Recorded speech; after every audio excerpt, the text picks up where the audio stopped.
अस्सलामुअलैकुम। Horror stories के एक न्यू एपिसोड के साथ मैं हूं Mazhar Malik. Thank you so much and love you so much आप सबके प्यार भरे फीडबैक का। हमेशा एक ही जुमला क्यों दोहराता हूं, इसलिए कि मोहब्बतों को बांटना मेरा काम है और हम लोग एक फैमिली की तरह बन चुके हैं, MMTV की फैमिली। इसलिए मैं हमेशा कहता होता हूँ लव फॉर ऑल हेटेड फॉर नन। सबके लिए बेइंतहा प्यार, नफ़रत किसी के लिए नहीं। तो इसलिए मैं हमेशा आप लोगों का थैंक यू भी करता हूँ और लव यू भी आप लोगों से कहता हूँ। कहानी आप सुनते आ रहे हैं, उसके कई पार्ट आप सुन चुके हैं। उसी कहानी का आज आपको लास्ट पार्ट सुनाने जा रहा हूं। उसके बाद वही कहानियां हैं जो आप लोगों ने मुझे भेजी हैं। बहुत सारे लोग भेज चुके हैं, इक्का दुक्का लोग अभी भी रह गए हैं जो अपनी कहानी को शायद उनको दोबारा रिकॉर्ड करनी पड़ेगी या क्या मसला है, उन्होंने अभी तक अपनी कहानी को नहीं भेजा। तो मैं उनसे फिर से रिक्वेस्ट करूंगा, आपकी कहानी का नंबर आ चुका हुआ है। आपकी कहानी को क्योंकि मैंने प्रोग्राम में शामिल करना है, इसीलिए वेट कर रहा हूं।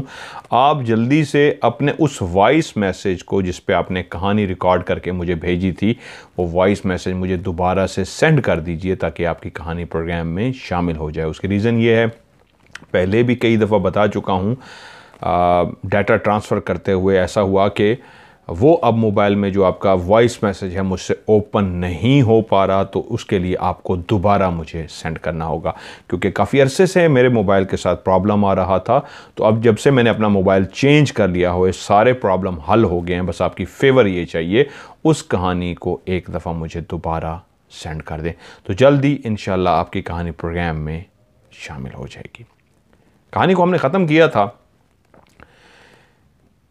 प्रोफेसर दुरानी साहब के पास। जावेद साहब, कामरान और उनका बेटा दुरानी साहब का, प्रोफेसर साहब का, उनको लेके गया था और वहीं पे उन्होंने उस फिरदौस की कोई चीज़ मंगवाई थी जो जावेद साहब उसका रूमाल लेके आए थे और वहीं ड्राइंग रूम में ही उन्होंने बैठ के पढ़ाई की थी। उस रूमाल को गिलास के अंदर डाला था, जिसके बाद वो गिलास जिसके अंदर सफ़ेद पानी था वो बिल्कुल खून की तरह लाल हो गया था और उनके चेहरे पे भी ज़लज़ले के से तासुरात आ रहे थे, जा रहे थे।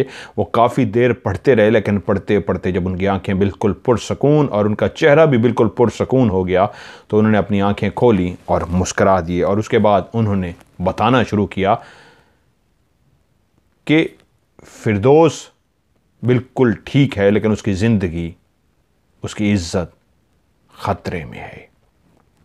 फिरदौस का ये दूसरा जन्म है, लेकिन हकीकत में ऐसा नहीं है।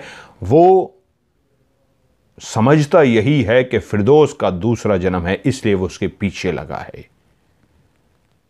असल में फिरदौस की उस लड़की से शक्ल बहुत ज़्यादा सेम है, बहुत ज़्यादा मिलती जुलती है। जावेद साहब भी तज़ब्ज़ुब का शिकार थे और जानना चाहते थे, बेचैनी से इंतज़ार कर रहे थे कि वो पूरी कहानी सुनाए। तभी उनकी उस बेचैनी को महसूस करते हुए प्रोफेसर साहब ने कहा, मैं आपको पूरी कहानी सुनाता हूं जो अभी इतनी देर में अपने इल्म के ज़रिए मैं पूरी कहानी जान चुका हूं। तब उन्होंने कहानी सुनानी शुरू की। उन्होंने कहा ये कहानी शुरू होती है, कोई 850 साल हो गए हैं इस कहानी को। रामनगर में एक बादशाह रहता था जिसका नाम था करमान सिंह। करमान सिंह ने अपना घर उस चोटी पे बनाया था जो उस गांव से बिल्कुल अलग थलग एक चोटी थी और उस चोटी के ऊपर उसका बहुत बड़ा महल तामीर था। वो बहुत ही खूबसूरत और बहुत ही बड़ा महल था। करमान सिंह अपने दौर का बहुत ही रहमदिल और खुदा तरस बादशाह था। लोगों का बहुत ज़्यादा ख्याल रखता था। उसके सामने उसकी आंखों ने कुछ भी ऐसा देख लिया जिसमें उसकी मदद की ज़रूरत होती तो वो बढ़ चढ़ के उसमें हिस्सा लेता। वो हकीकतन एक बादशाह ही था, उसकी अपनी वहाँ की फ़ौज भी थी। लेकिन जब तक वो रहमदिल करमान सिंह बादशाह जिंदा रहा, उसकी फ़ौज उसका वही हुक्म बजा लाती रही जो इंसानियत की, मखलूक की बेहतरी के लिए था, उनकी खुशहाली के लिए था, उनकी मदद करने के लिए होता था। वक्त गुजरा, वहीं पे उसका वो छोटा बेटा जिसका नाम मान सिंह रखा गया, बड़ा होता गया। उस रहमदिल बादशाह से तो सब खुश थे, लेकिन वो बच्चा जैसे जैसे बड़ा होता गया, अकलौता था, लाड प्यार ने उसको बिगाड़ना शुरू कर दिया, यहां तक कि वो एक जिद्दी बच्चा होता गया। और रहमदिल बादशाह जब इस दुनिया को छोड़ चुका तो उसका बेटा मान सिंह एक शदीद शैतान बच्चे की सूरत इख्तियार कर चुका था।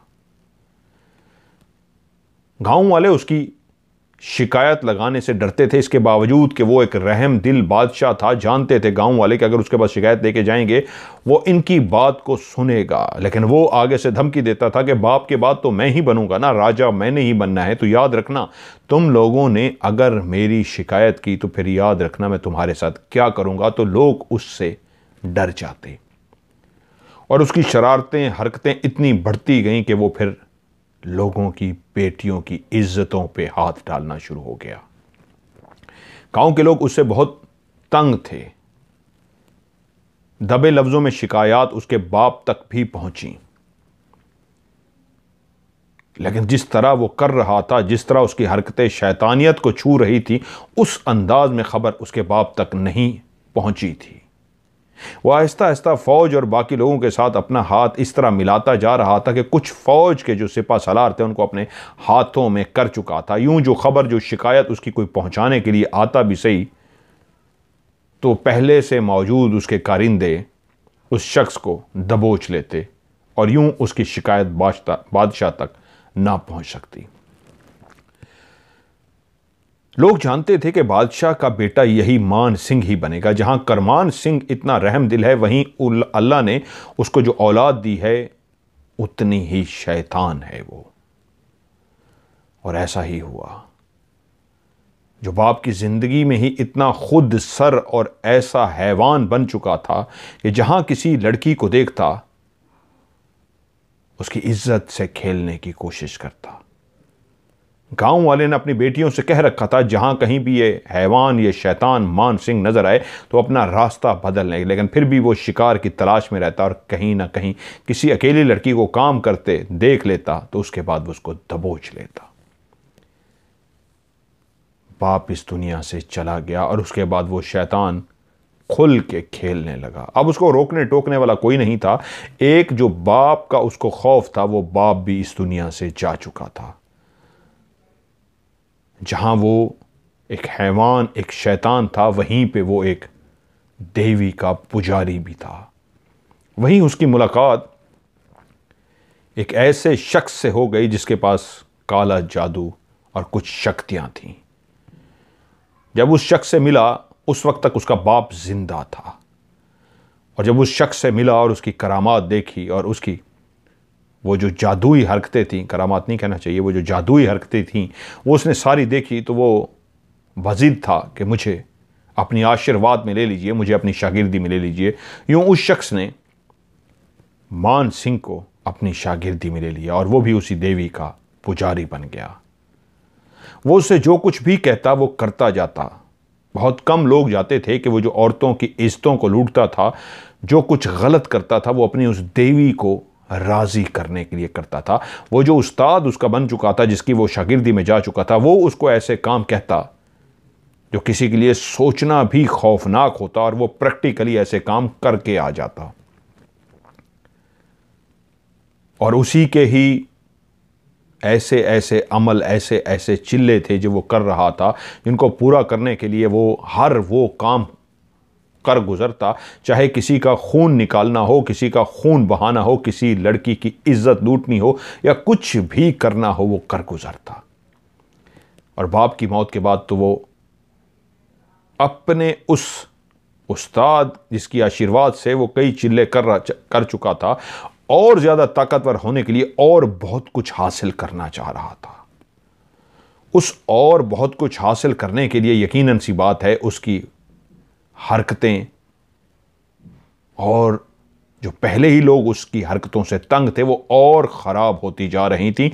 इतनी तकलीफ दे होती जा रही थी कि गांव वालों के लिए वहां रहना महाल होता जा रहा था।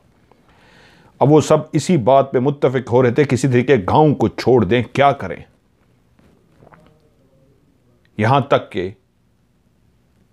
वहीं कुछ ईसाई थे जिन्होंने उसके बाप करमान सिंह से इजाज़त मांगी थी कि हम यहाँ पे एक चर्च बनाना चाहते हैं। जिस वक्त मान सिंह उस देवी का पुजारी था और उसके चिल्ले कर रहा था, वहीं पे ही उसके बाप के पास कुछ मसीही आए और उन्होंने चर्च बनाने की इजाज़त मांगी और उसके बाप ने इजाज़त दे दी। उसी चर्च में एक लड़की जिसकी उम्र 12 साल थी, जिसका नाम जूलिया था, वो वहां की कुंवारी मुकद्दस लाई गई। जूलिया उसी ही चर्च के अंदर रहती थी। लेकिन एक दफा ऐसा हुआ कि वो शिकारी, वो मान सिंह अपने घोड़े पे सवार कहीं जा रहा था कि उसकी निगाह तालाब के अंदर नहाती हुई उस कन्या पर पड़ गई, उस मुकद्दस कुंवारी कन्या पे जो वहीं पे नहा रही थी। उससे पहले भी उसको देख चुका था लेकिन उसका पीछा नहीं कर चुका था। आज जब उसने देख लिया तो उसको पता भी लग गया कि ये जो अब नौजवान हो चुकी है, ये कन्या जिसका नाम जूलिया है, उसने जूलिया को हासिल करने के लिए इजहार मोहब्बत की कि मैं तुमसे प्यार करता हूं और तुम्हें हासिल करना चाहता हूं। तो उस मुकद्दस कन्या ने उससे कह दिया कि नहीं, तुम मेरे वजूद को हाथ तक नहीं लगा सकते, मैं एक मुकद्दस कन्या हूं। वहीं उनके बीच में एक तकरार भी हुई और उसी तकरार में वो जो वहां पे उस तालाब में नहाती, सफ़ेद साड़ी पहने, जिसके वजूद को देख के वो दीवाना सा हो चुका था, वहीं पे उस कन्या ने उसकी बातों से गुस्सा होकर उसको थप्पड़ मार दिया। मान सिंह के चेहरे पे थप्पड़ तो पड़ गया लेकिन उस वक्त तक उसका बाप जिंदा था और वो कुछ भी नहीं कर सकता था। जानता था कि जूलिया यहां की चर्च की मुकद्दस कन्या है, अभी मैं इसको कुछ करूंगा तो बाप तक खबर पहुंच जाएगी। लेकिन उसने जूलिया से कह दिया कि तुम मेरी जिद बन गई हो, याद रखना मैं तुम्हें हासिल करके रहूंगा, चाहे कुछ भी हो जाए।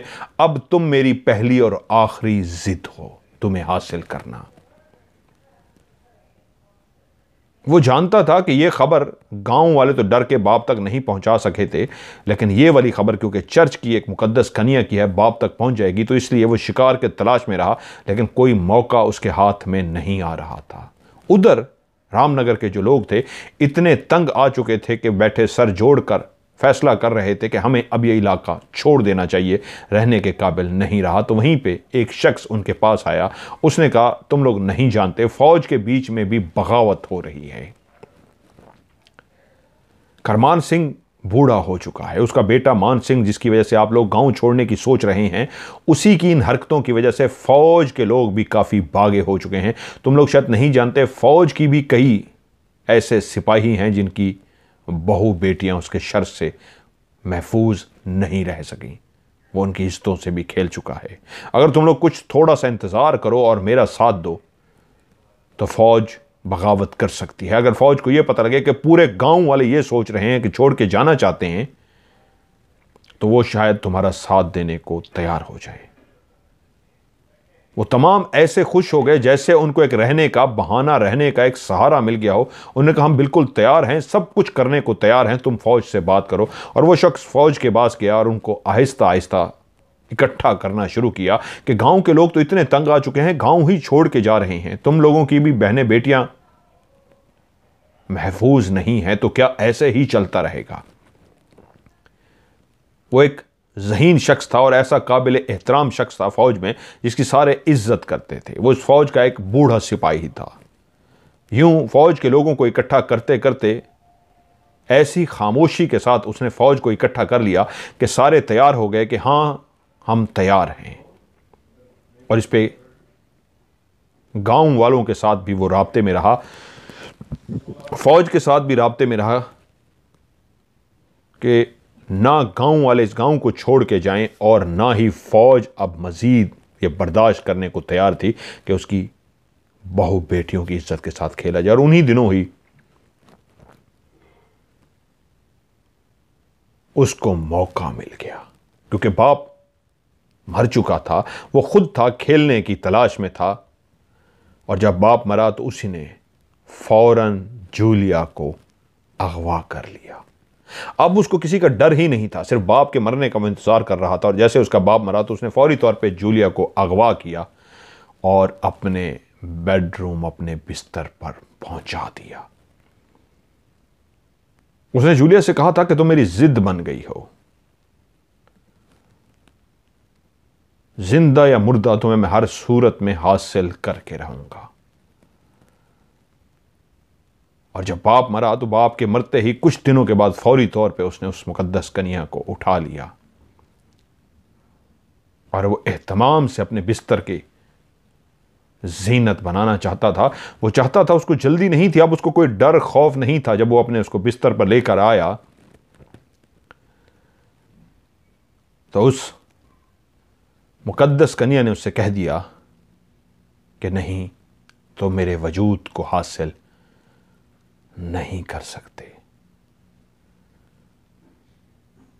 उसने उसको शाही लिबास पहनाया और जब वो मानने को तैयार ना हुई तो बकायदा उसको एक कमरे के अंदर जाके जंजीरों से बांध दिया गया। उसके कपड़े जगह जगह से फट गए थे, उसको जख्मी किया गया, उसको मारा गया कि किसी तरीके भी वो मान जाए, इकरार कर ले कि हां, खुद ही मैं अपना जिस्म तुम्हारे हवाले करने को तैयार हूं। वो एक ऐसा शैतान था, एक ऐसा हैवान था जिसको तकलीफ देकर मजा आता था, वो उसको तकलीफ देता था। तभी वो अपने लिबास में उसके सामने पेश हुआ और उसने उसको कहा था, तुम्हें कहा था ना जूलिया, तुम सिर्फ और सिर्फ मेरी हो, अब बताओ, अब तो तुम मानना ही पड़ेगा, अपने आप को मेरे हवाले करना ही पड़ेगा। तभी जूलिया ने गुस्से से उसको देखा और कहा, नहीं मान सिंह, तुम मेरे वजूद को हासिल नहीं कर सकते। मैं मुकद्दस कुमारी हूं, चाहे कुछ भी हो जाए, मैं अपने वजूद को तुम्हारे हवाले नहीं करूंगी। तो वो कह के लगाना शुरू हो गया और उसने कहा, देखते हैं भूख और प्यास कितनी दिन तक तुम बर्दाश्त कर सकती हो। ये भूख और प्यास एक ऐसी खौफनाक चीज है, बड़े से बड़े इंसान को तोड़ के रख देती है। एक दो दिन तक तुम भी जब भूख और प्यास बर्दाश्त नहीं कर पाओगी तो खुद ही मेरे बिस्तर की जीनत बनने को तैयार हो जाओगी। देखता हूं कितने दिन बर्दाश्त करती हो। और कह के लगाता हुआ बाहर चला गया। वो चाहता था एक दो दिन ये भूखी प्यासी रहे ताकि खुद ही मानने को तैयार हो जाए। और उधर गांव वाले इकट्ठे हो चुके थे और ऐसा ही हुआ। अगली रात फौज और गांव वालों ने फैसला कर दिया था कि वो सब मिलकर उस महल पे हमला कर देंगे। ऐसा ही हुआ। अगली शाम सारे गांव वाले तैयार हो चुके थे, अपने हाथों में तलवारें, डंडे, सोटे और स्पेशली आग लगाने का सामान लेकर तैयार बैठे थे। उनको इंतजार था तो उस सिग्नल का जो उनको उस महल के अंदर से फौज ने देना था। और जैसे ही उनको सिग्नल मिला तो वो सब के सब रवाना हुए और उस महल को उन्होंने चारों तरफ से घेर लिया। जब मान सिंह को पता लगा कि पूरा महल और फौज और अवाम ने उसको घेर लिया है तो वहीं फौज उसको पकड़कर उसी महल के दरमियान में लेकर आई। सारे गांव वाले भी जमा थे। उसको पता लग चुकी थी कि फौज ने बगावत कर दी है और पूरे गांव वालों ने बगावत कर दी है। एक साजिश थी जो कई अरसे से उसके खिलाफ चल रही थी और वो इतना अयाशियों में और इतनी चिल्ले करने में मसरूफ था, पुजारी इतना कमाल किस्म का बन गया था कि उसको पता ही ना लग सका कि उसके खिलाफ साजिश हो रही है। तो फौज ने ना सिर्फ उसको मार दिया बल्कि उसकी लाश को आधा जला दिया और आधा छोड़ दिया गया। वो चाहते थे कि उसकी रूह भटकती रहे और उसकी रूह को सुकून ना मिल सके। यूं उसका आधा जिस्म जल चुका था और आधा जिस्म छोड़ दिया गया। ऐसा करके गांव वाले तो चले गए। उसकी हवेली को आग नहीं लगाई गई, उसका जो खास कमरा था उसको आग लगाई गई। जहां वो अयाशियां करता था उसी कमरे को स्पेशली आग लगाई गई, जहां पे वो बैठ के चिल्ले करता था, जहां वो अपनी देवी की पूजा करता था। उस कमरे को आग लगा दी गई और उसको मारकर आधा जिस्म उसका जला दिया गया और आधा उसकी आत्मा को भटकने के लिए छोड़ दिया गया। लेकिन यहां पे कहानी खत्म नहीं हुई। वो एक जो हैवान था, जो शैतान था, हकीकत में जिस देवी का पुजारी बन चुका था, वो इतनी शक्ति हासिल कर चुका था कि वो मरने के बाद भी उसकी आत्मा लड़ने के लिए तैयार थी। वो कभी भी ना मारा जाता। उसको इस अंदाज में उसकी फौज ने पकड़ा और मारा था कि वो कुछ भी ना कर सका। उसके सबसे पहले उस ताकत, उस शक्ति को खत्म किया गया था जिसकी वजह से वो ताकतवर था। और ऐसी हालत में उसको वो लोग पकड़ कर लाए थे कि उसको कुछ करने का मौका ही ना मिला कि उसको मार दिया गया। वो जानते थे उसकी फौज वाले कि वो बहुत शक्तिशाली, एक ताकतवर हो चुका है। उसको फौरी ना मारा गया तो वो अपने जादू से किसी को भी कुछ कर सकता है, इसलिए फौरी तौर पे उसको मार दिया गया। लेकिन उसकी आत्मा कहां मरने वाली थी। उसकी रूह भटकना शुरू हो गई और ऐसी भटकी, फिर गांव वालों की हर लड़की को साल की एक खास 14 तारीख, चांद की एक खास तारीख को उसकी भटकती आत्मा गांव के अंदर दाखिल होती और एक कुंवारी लड़की को उठाकर ले जाती। उस गांव के अंदर पहली दफा ऐसा हुआ था जब उन लोगों ने एक सीटी की सी अजीब सी एक आवाज सुनी थी और उसके बाद गांव की एक लड़की गायब हो गई थी। और फिर यह सिलसिला ऐसा चल निकला कि हर साल उसी चांद की एक मखसूस तारीख को वो आता और ना नजर आता, क्योंकि उसका वजूद नहीं था, उसकी सिर्फ आत्मा थी। और उसकी आत्मा, शक्ति वाली आत्मा, उस गांव की लड़की को अपने साथ ले जाती। यह सिलसिला कई सालों से चल रहा था। वो गांव वाले परेशान थे। अब फिर आके उनके ऊपर एक ऐसी हालत आ गई थी कि वो गांव को छोड़ना चाह रहे थे। उनके जो बुजुर्ग थे इस कहानी को जानते थे, लेकिन अपने नौजवानों को बताने से भी डरते थे कि इस हवेली के साथ, उस महल के साथ क्या हुआ था, उस महल में उन्होंने क्या किया था। नौजवान जो आज बड़े हो चुके थे, इस सारे वाकयात से वाकिफ नहीं थे, क्योंकि उनको बताया नहीं गया था। वो नहीं चाहते थे कि वो इस कहानी को सुने और खौफजदा हो जाएं। लेकिन अब हालात ऐसे हो चुके थे कि उनके बस में नहीं था। शहर से काफ़ी बुलाने की कोशिश की थी, लेकिन कोई भी ऐसा आमिल उन तक नहीं पहुंच सका था जो उनको निजात दिला सकता। और कि वहीं उसी रामनगर में पिकनिक मनाने के लिए फिरदौस अपनी सहेलियों के साथ रामनगर पहुंच गई। जब ये रामनगर पहुंची तो उसी रात वो उसी रामनगर की एक लड़की को उठाने के लिए आया था। और जब वो लड़की को उठा चुका, उसके बाद उसकी नजर फिरदौस पे पड़ी। वो हमेशा सिर्फ एक लड़की को उठाता था, कभी उसने 2 लड़कियां नहीं उठाई थी। जब वो लड़की उठा चुका था तभी उसकी नजर फिरदौस पर पड़ी और वो देखता ही रह गया, क्योंकि उसकी जूलिया उसको नजर आ गई थी। वो जूलिया जब उसने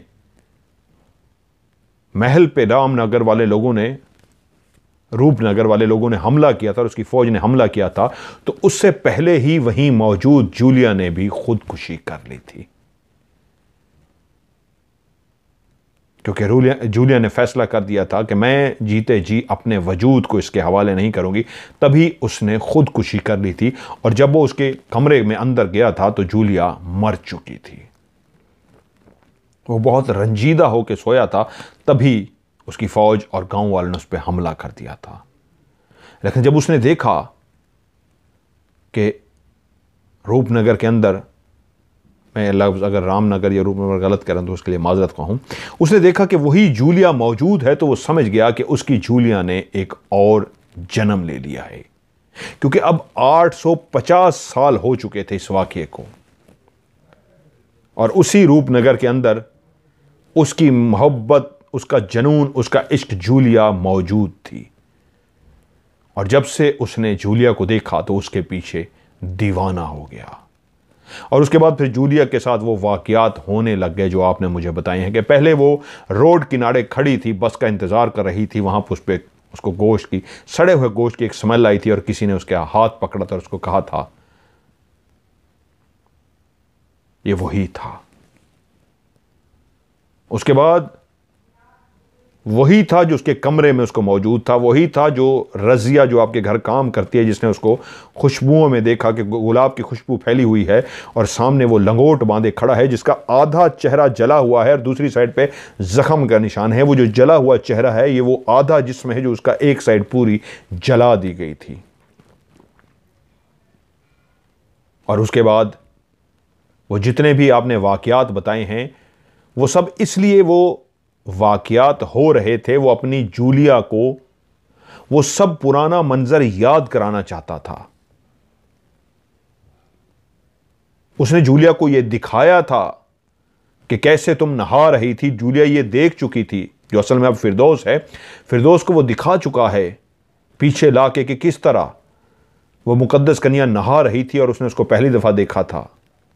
वो फिरदौस को यह भी दिखा चुका है किस तरह वो फिरदौस ने देखा था कि वो जकड़ी हुई है जंजीरों में पांव और हाथ, और वो उसके सामने लिबास पहन के खड़ा था, शाही लिबास, शाही महल के अंदर, और उससे कह रहा था कि भूख और प्यास तुम्हें ज्यादा देर तक टिकने नहीं देगी, तुम मानने के लिए मजबूर हो जाओगी। ये सारे मंजर उसको दिखा के वो याद कराना चाहता था कि तुम मेरी हो, पिछले जन्म में भी तुम मेरी थी, तुम नया जन्म लेके भी इस दुनिया में आई हो, तो अब भी तुम सिर्फ और सिर्फ मेरी हो। लेकिन असल कहानी यह है, ये फिरदौस का नया जन्म नहीं है, बल्कि फिरदौस उसी तारीख को ही पैदा हो गई है जिस तारीख को 850 साल पहले उस जूलिया ने खुदकुशी की थी। जो उसकी खुदकुशी की तारीख थी, उसी ही तारीख को खुशकिस्मती या बदकिस्मती से फिरदौस भी पैदा हो गई, और ऊपर से फिरदौस बिल्कुल उसकी हम शक्ल है। लेकिन फिरदौस नया रूप लेकर, नया जन्म लेकर नहीं आई। तब से वो उसके पीछे लग गया हुआ है, इसलिए उसको अपनी जूलिया समझ के उठाकर ले गया है। जावेद साहब, कामरान और शिराज बड़े इन्हमाक से ये कहानी सुन रहे थे। बड़ी अजीबो गरीब और खौफनाक कहानी थी। तो तभी कामरान बोल पड़ा, तो अब हमें क्या करना होगा? तो वो प्रोफेसर दुरानी साहब बोले, तो हमारे पास सिर्फ और सिर्फ 2 दिन हैं। हर साल की एक खास तारीख आती है जब उस रूपनगर की किसी न किसी कन्या को वो उठाकर ले जाता है, और इस दफा पहली ही वो अपनी मोहब्बत को उठाकर ले गया है। 2 दिन तक वो कुछ भी नहीं करेगा, क्योंकि 2 दिन बाद वही मखसूस रात आने वाली है। उस रात वो किसी और लड़की को नहीं उठाएगा, क्योंकि हर साल वो एक ही लड़की उठाता है, 2 नहीं उठाता। तो वो हैवान, वो शैतान इस रात भी बजाय किसी लड़की को उठाने के, क्योंकि ये वो रात है जब उसने किसी लड़की को उठाना ही उठाना है, तो वो ऑलरेडी उसके बिस्तर पर मौजूद होगी, और वो होगी फिरदौस। इसलिए तुम जितनी जल्दी हो सकते हो तुम्हें रूपनगर जाना होगा। जब ऐसा बोले, मैं भी इसके साथ जाने को तैयार हूं, तो वो बोले, नहीं, आप नहीं जा सकते, आप मेरे साथ ही रहेंगे। ये काम सिर्फ और सिर्फ कामरान को करना होगा, क्या तुम इसके लिए तैयार हो? कामरान बोला, यस, मैं उसके लिए जान देने को भी तैयार हूं, मुझे बताइए मुझे क्या करना होगा। तभी प्रोफेसर साहब ने पूरी कहानी उसको समझा दी कि क्या क्या पढ़ना है, क्या कुछ करना है, और किस वक्त क्या पढ़ना है। और ये एक पानी है मैं जो तुम्हें दम देकर, उस पर दम करके दे रहा हूं, इसको अपने पास रखोगे। वो सारी बात समझ के अगले ही दिन रूपनगर पहुंच गया। रामनगर है, मैं इसको लफ्ज़ को आगे पीछे कर गया, उसके लिए पहले भी मैं आपसे माजरत कर चुका हूं। रामनगर जब वो वहां पहुंचा तो वहां के लोगों के चेहरे पे बेइंतहा खौफ था। वो लोगों से मिला और उनसे पूछा कि आपका मुखिया कौन है? तो उसको उस मुखिया से मिलवाया गया जिसकी बेटी को भी उठाया जा चुका था। उस मुखिया से मिलने के बाद उसने उनसे पूछा, क्या आप लोगों की फिर वो रात आने वाली है जब आपकी किसी लड़की को उठा लिया जाएगा? तो वो चौंक पड़े कि तुम नौजवान इस बात को कैसे जानते हो? उसने कहा, मुझे इसी काम के लिए भेजा गया है। ये खबर पूरे गांव तक फैल गई और सारे गांव वाले तकरीबन जमा हो गए, जिनके चेहरों पे खौफ के आसार थे, क्योंकि फिर एक रात आने वाली थी जिसमें फिर किसी कन्या को वो शैतान उठाकर ले जाता। और तब उसने बताना शुरू किया कि कहानी क्या है और वो किस मकसद के लिए यहाँ पे आया है। वो पूरी कहानी जो उसको प्रोफेसर दुरानी साहब ने सुनाई थी, वो पूरी कहानी उसने गांव वालों को सुना दी और कहा, अल्लाह ने चाहा तो आप सबको उस शैतान से निजात मिल जाएगी। मुखिया जी और गांव वाले उसको बता चुके थे, इससे पहले भी वो कई कोशिशें कर चुके हैं, गांव से कई लोगों को बुला के लेके आ चुके हैं, लेकिन कोई भी इस काबिल नहीं है कि उस शैतान का मुकाबला कर सके। हम यही समझते हैं कि ऊपर वाले की हम पे कृपा है कि उसने तुम्हें हमारे लिए फरिश्ता बनाकर भेजा है, तुम यकीनन हमें इससे निजात दिलाओगे, हम इसके मुंतज़िर हैं, उस शैतान को ख़त्म कर दो। क्योंकि पूरे गांव के ऊपर फिर एक खौफ की लहर तुम महसूस कर सकते हो, चेहरों से देख सकते हो जिनको डर लगा हुआ है कि फिर वो रात आने वाली है। उसने कहा, मैं इसी काम के लिए आया हूं, मेरे रब ने चाहा तो मैं ज़रूर सुरखरू होऊंगा। गांव वाले बोले, हमारी किसी भी मदद की ज़रूरत हो तो हम हाजिर हैं। वो बोला, नहीं, मुझे किसी की कोई मदद की ज़रूरत नहीं है। तो मुखिया जी ने कहा, ये मेरा घोड़ा तुम्हारे हवाले, जो तुम्हें उस मुखिया जी तो मर चुके थे, मैं मिस्टेक कर गया, मुखिया जी के जो फैमिली थी उनने का जो घोड़ा है, क्योंकि मुखिया के बाद जो उसकी फैमिली में से होते हैं उसी को मुखिया बनाया जाता है, ये जो घोड़ा है तुम्हें वहां तक पहुंचा देगा। और उसको ये बात बताई गई कि मुखिया जी भी वहां तक पहुंचे और उस शैतान ने उनको जला दिया था। उस गांव वाले ने वो भी बताया कि किस तरह मुखिया जी की बेटी को जब वो शैतान लेके गया था तो रणबीर नाम का एक नौजवान जो उसका होने वाला शौहर था, वो भी कैसे उसके पीछे गया था और वापस जब आया था तो जल के राख हो गया था और मुखिया जी को भी उस शैतान ने जला दिया था। कामरान एक पढ़ा लिखा शख्स था, शहर की ज़िंदगी में रहता था, लेकिन ये वाक़यात, ये बातें, ये सब कुछ उसके लिए भी परेशान कुन था। यकीनन सी बात है, कोई कितना पढ़ा लिखा, कितना बहादुर क्यों ना हो, लेकिन एक दफ़ा वो लरस जाता है इन वाक़यात को सुन के, क्योंकि उसको गाँव वाले भी वाक़यात सुना चुके थे कि उसी ही महल, उसी हवेली के अंदर जिसके अंदर तुम जा रहे हो, हमारी आंखों ने भी दो इंसानों को जलते हुए देखा है। एक घोड़े पर सवार होकर वापस आया था, आंखों के सामने जल गया, और एक मुखिया जी थे जो बेटी को बचाने के लिए वहां गए थे, जल गए थे। और फिर उन्होंने उस जो शहर से मुखिया जी एक आमिल को बुला के लाए थे उसका अहवाल भी सुना दिया कि किस तरह उसके सर और नाक से खून निकला था और वो वहीं पे ही मर गया था। कामरान ने वो रात वहीं पे गुजारी और अगली ही रात उसने उसी महल के अंदर जाना था। वो सारी रात यही सोचता रहा, कैसे कैसे हालात होंगे, किस तरह मुझे मुकाबला करना होगा, ये तो मैं नहीं जानता, लेकिन मुझे ये पता है वहाँ पे फिरदौस मेरी मोहब्बत मौजूद है और मैं अपनी फिरदौस के लिए कुछ भी करने को तैयार हूँ, चाहे उसके लिए मेरी जान क्यों ना चली जाए। उसे अपनी जान की परवाह नहीं थी और अगली ही रात वो घोड़े पर सवार हुआ, उस हवेली की तरफ रवाना हो गया। उसको रास्ता समझा दिया गया था और जब वो उसके बिल्कुल करीब पहुंचा, उस पहाड़ की चोटी के करीब पहुंचा जो दूर से ही पहाड़ नजर आ रहा था और घोड़ा उस तरफ जा रहा था, तो रात का वो पहर शुरू हो रहा था जब हर तरफ खामोशी और खासकर दूर दराज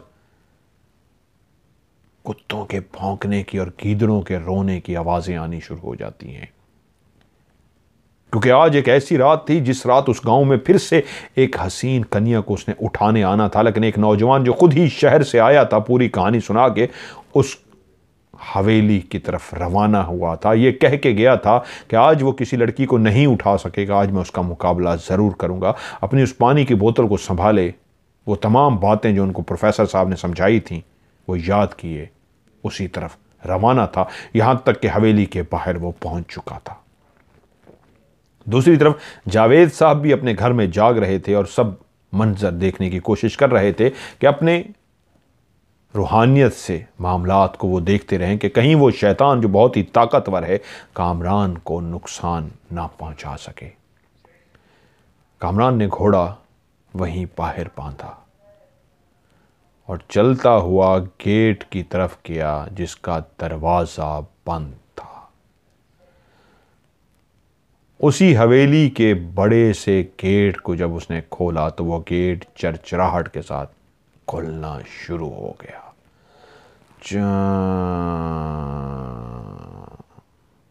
इससे पहले भी ये खौफनाक चरचराहट गेट की कई इंसानों ने सुनी थी जो वापस नहीं आ सके थे, अगर आए थे वापस तो जल गए थे। लेकिन ये नौजवान कामरान आगे बढ़ रहा था कि उसकी नज़र सामने उस फुआरे पर पड़ी जो कभी चलता था, जिसके अंदर से पानी निकलता था, अब वो खुश्क हो चुका था।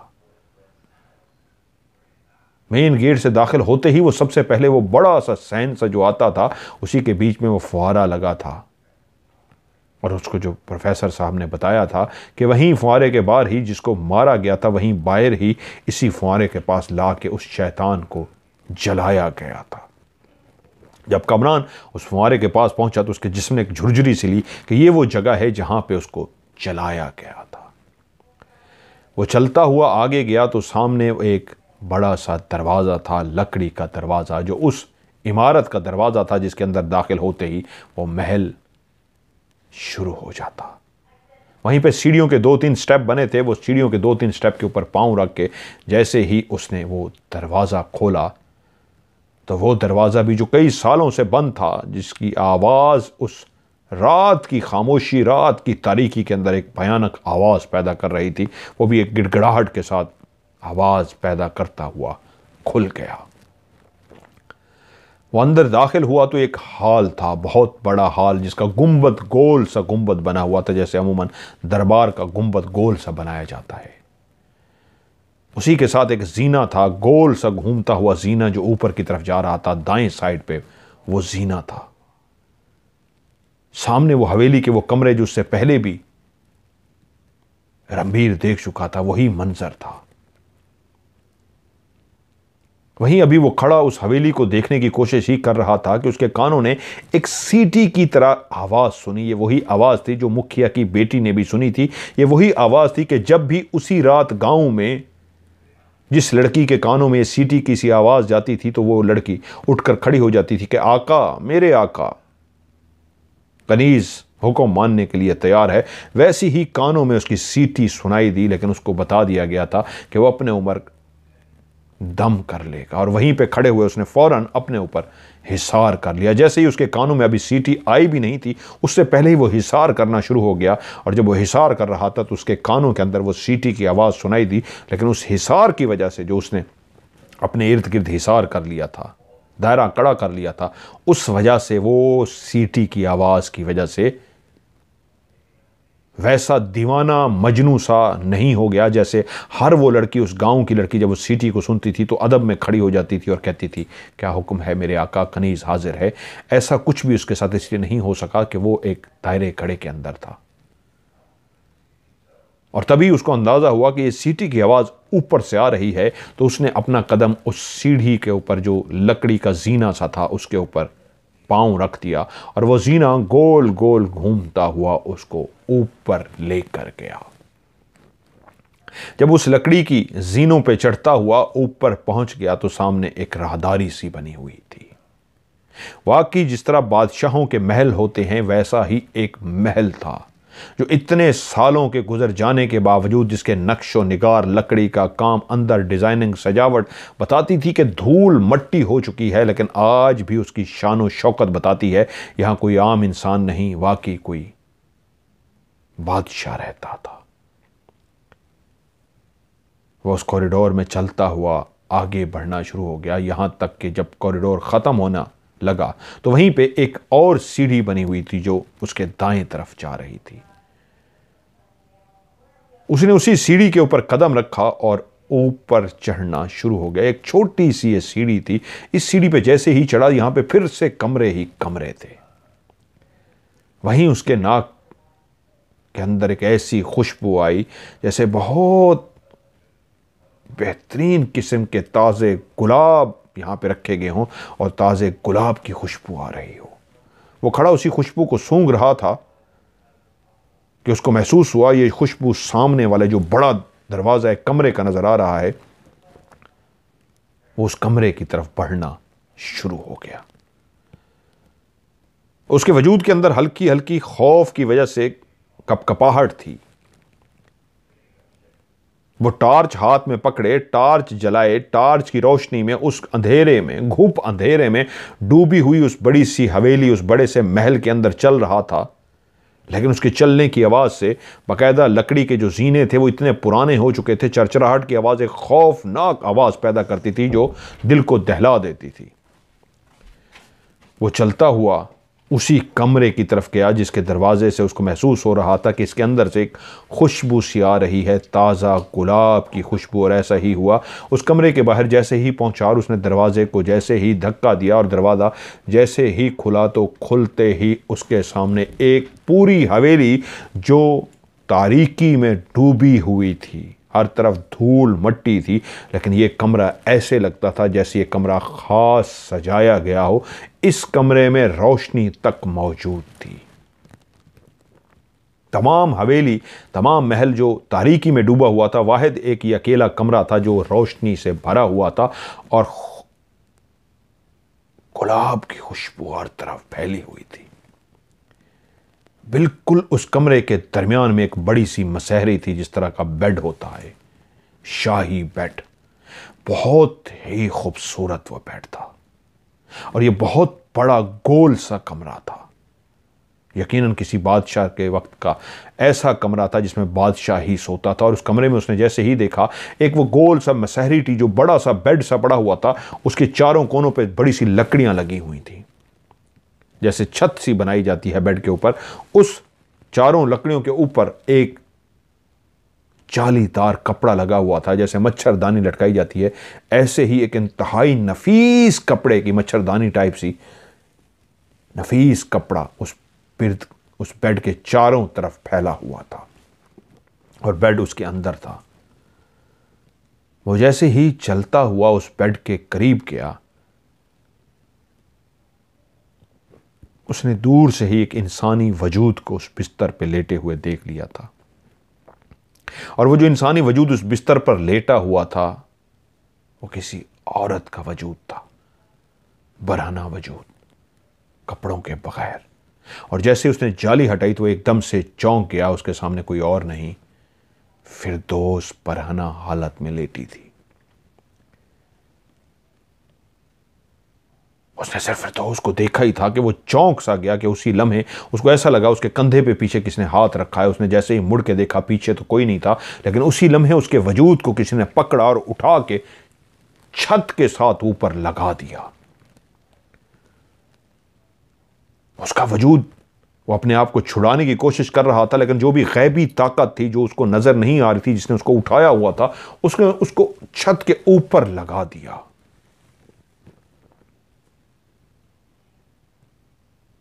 अब उसकी कमर छत के साथ लग रही थी, उसका मुंह नीचे की तरफ था और कमर ऊपर छत की तरफ थी, और वो बिल्कुल छत के साथ लगा हुआ था। वो हिलने की कोशिश कर रहा था लेकिन हिल नहीं पा रहा था। तभी उसने देखा, वो जिस कमरे के दरवाजे से दाखिल हुआ है, उसी लम्हे उस दरवाजे से कोई दाखिल हुआ है, लंगोट पहने हुए। उसका आधा चेहरा जला हुआ था और आधे चेहरे पे जख्म का निशान था। मोटे और भदे उसके होंठ थे। हाँ, वही मान सिंह ही था जो एक इंसान का रूप धार के वो इस अंदाज में चलता हुआ आगे आ रहा था, जिसकी आंखों में, वो ऊपर छत पे लटके हुए चिपके हुए देख पा रहा था, उसकी आंखों में हवस है। और ये टाइम वही टाइम था जिस वक्त उसने, प्रोफेसर साहब ने बताया था कि इसी टाइम वो हमला करेगा और यही टाइम उसको मारने का होगा। चंद घंटे होंगे तुम्हारे पास। वो अपनी हवस बुझाने के लिए फिरदौस के पास आएगा और उसकी आंखों में हवस सी थी। और वो जैसे ही चलता हुआ, अभी उसने 2 कदम ही दरवाजे के अंदर से रखे थे कि उसी लम्हे उसने ऊपर से देखा, फिरदौस जो बेहोश पड़ी हुई थी उसको एकदम से होश आ गया। और जैसे ही उसको होश आया, उसने फौरी तौर पे अपने जिस्म को छुपाने की कोशिश की। उस बिस्तर के ऊपर जो चादर लगी हुई थी, फौरन चादर उसने अपने जिस्म पे लपेटने की कोशिश की। और तभी उसकी निगाह सामने आते उस इंसानी रूप धारे उस शैतान, उस हैवान मान सिंह पे पड़ी, जो हवस भरी निगाहों से देखता हुआ बेड की तरफ आ रहा था। और उसने बेड के करीब पहुंच के कहा, जूलिया, आज तुम्हें मैंने पा लिया। मैंने तुमसे कहा था ना कि तुम मरकर भी मेरी रहोगी, जिंदा नहीं तो मरकर भी मेरी रहोगी। और देखो आज मैंने तुम्हें पा लिया। और वो मसहरी के ऊपर बैठ गया। वो जो मसहरी के ऊपर लेटी हुई थी वो सरकती सरकती बिल्कुल कोने तक पहुंच गई। और वो जैसे ही मसहरी पे बैठ गया, अब वो बिल्कुल उस फिरदौस को, जिसको वो जूलिया समझ रहा था, नोचने खसोटने के लिए तैयार हो गया था। तभी ऊपर छत के साथ लगे कामरान ने जोर से कहा, फिरदौस, आयतल कुर्सी पढ़ो। ये जुमला जैसे ही उसने अदा किया तो वहीं खड़ा वो शैतान, वो मान सिंह, जो अब बेड पर बैठ चुका था, वो भी एकदम से चौंका और सामने बैठी फिरदौस भी कामरान की आवाज सुन के चौंक पड़ी। उसने ऊपर देखा तो कामरान ऊपर छत के साथ चिपका हुआ है। तभी जल्दी से फिरदौस के अंदर जैसे कोई एक ताकत सी आ गई है। एक लफ्ज बोलना क्या था, वो खौफजदा फिरदौस ने जैसे कामरान को देखा, ऐसे लगा जैसे वो इस शहर से निकली है। और उसने जल्दी से आयतुल कुर्सी पढ़ना शुरू की। अभी उसने लफ्ज चंद ही अदा किए थे कि वो मसहरी पे बैठा, वो जो बेड पे बैठा मान सिंह था, उसके चेहरे से खरखराहट की आवाज पैदा हुई, जैसे उसको शदीद तकलीफ हो रही हो। और उसी वक्त एक और चीख सुनाई दी जो बिल्कुल कामरान के पास से सुनाई दी। वो शक्ति, वो ताकत, वो जिनात, जो चीज भी थी जिसने कामरान को ऊपर उठाया हुआ था, आयतुल कुर्सी पढ़ने से ना सिर्फ मान सिंह के अंदर से चीख निकली, बल्कि वो जो जादुई जो चीज भी थी, जिन था या भूत था, जो भी था जिसने ऊपर पकड़ा हुआ था कामरान को, वो भी चीखा। और उसी लम्हे कामरान आहिस्ता से बिल्कुल नीचे आ गया।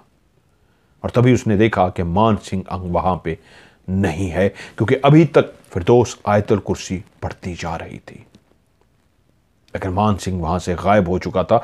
दो चीखें, एक गड़गड़ाहट मान सिंह की थी और एक उसी चीज की थी जिसको ऊपर उसने महसूस किया था कि उस चीज ने मुझे उठाया हुआ है। वो हैरान थी फिरदौस, अपने जिस्म को चादर से लपेट चुकी थी, लेकिन उसके दिल के अंदर एक बहुत बड़ी उम्मीद बस गई थी कि कामरान यहां तक पहुंच गया है तो अब मुझे जरूर यहां से बचा के ले जाएगा। वो भागी और कामरान के गले लग गई। कामरान उससे बोला, डरो मत, मेरे अल्लाह ने चाहा तो मैं तुम्हें यहां खैरियत से लेके जाऊंगा। और मुझे अल्लाह के कलाम पे इतना यकीन है, तुम बेफिक्र रहो। अब तुम्हें कोई दुनिया की ताकत सिवाय अल्लाह के नुकसान नहीं पहुंचा सकती। आओ मेरे साथ। वो दोनों जैसे ही कमरे से बाहर निकले हैं, कॉरिडोर में अभी चंद कदम ही चले थे कि उनके सामने एक लड़की, जिसके वजूद पर कोई कपड़ा नहीं था, वो सामने आकर खड़ी हुई। और उसके बाद उसने देखा बेइंतहा लड़कियां इधर उधर से खड़ी हुई और सारी ही बरहना थी। कामरान और फिरदौस चौंक पड़े और कामरान बोला, तुम कौन हो? तो वो जो आगे लड़की खड़ी थी उसने कहा, मैं मुखिया की बेटी हूं। और ये वो हैं सारी जो इसी गांव की ही कनियां हैं, कुंवारी कनियां, जिनको ये शैतान अपनी हवस के लिए लेके आया था। हमारी आत्माएं अब भटक रही हैं। हम इंसान नहीं हैं, हम आत्मा हैं। इसने हमारे जिस्म को लूटा खसूटा है, नोच डाला है हमें। और ना सिर्फ नोच डाला है, बल्कि अपने उस जादू की वजह से जिससे ये हर साल लड़की लेके आता है, उसके जिस्म के साथ इस तरह ये नोचता घसीटता है कि उसके बाद ये एक अमल भी करता है ताकि यह और ताकतवर हो सके। लेकिन जिस कन्या को तुम साथ लेकर जा रहे हो, ये उसकी असली ताकत है। जब वो इसको हासिल कर लेगा तो वो शैतान ताकतवर हो जाएगा। इसको ले जाओ यहां से। अगर तुमने इसको बचा लिया और शैतान को मार दिया तो हमारी भटकती आत्माएं भी सुकून में आ जाएंगी, हमारी आत्मा को भी शक्ति मिल जाएगी, हमारी आत्मा भी यहां से चली जाएगी, नहीं तो हम भटकते रहेंगे। वो अभी यहीं खड़े बातें कर ही रहे थे कि उन्होंने देखा कि एकदम से कामरान ने देखा, अब कामरान अपने हाथ में उस पानी की बोतल को पकड़ चुका था। वो जानता था कि अभी वो शैतान गायब हुआ है, मरा नहीं है। तो अपनी बोतल जो उसके हाथ जो उसने रखी हुई थी अपनी जेब में, वो अपने उसने जीन्स की जेब से निकाली, उसका ढक्कन खोल के वो तैयार था कि उसी लम्हे उसकी निगाह पड़ी, सामने एक आग का गोला है जो तेजी से उनकी तरफ आ रहा है। उसने फिरदौस को वैसे ही इस अंदाज में पकड़ा हुआ था, इस अंदाज में कि वो उससे दूर ना जा सके, उसको कस के पकड़ा हुआ था। और जैसे ही उसने देखा वो शोला आ रहा है, तो फिर उसने मुंह में जल्दी से वो कलाम पढ़ना शुरू कर दिया जो उसको प्रोफेसर साहब ने कहा था कि ये कलाम पढ़ना शुरू कर देना। वो फौरी तौर पे खड़ा वो कलाम पढ़ रहा था कि वो गोला जो तेज़ी से उनकी तरफ आ रहा था रास्ते में ही रुक गया, और वहीं पे उन्होंने देखा वो गोला जो आग का एक गोल सा फुटबॉल की तरह गोला था, वहीं पे उसने इंसानी वजूद इख्तियार कर लिया, और वो किसी और का नहीं, मान सिंह का वजूद था। कि मान सिंह ने कहा, तुम इसको यहां से नहीं लेके जा सकते, इस हवेली पे मेरा राज है, तुमने अभी मेरी शक्ति देखी कहां है, देखो फिर मैं तुम्हारे साथ क्या करता हूं। वो गैज़ और गज़ब का शिकार करने लगा था, वो शदीद गुस्से में था, दीवाना पागल सा हो जा रहा था, क्योंकि उसका वो शिकार फिरदौस जो उसकी जूलिया थी उससे कोई छीनने की कोशिश कर रहा था, क्योंकि उसी फिरदौस को, उसी जूलिया को हासिल करने के बाद वो एक बेइंतहा ताकतवर शैतान बन जाता। वो जो इतने सालों से एक अमल कर रहा था उसका अमल मुकम्मल हो जाता।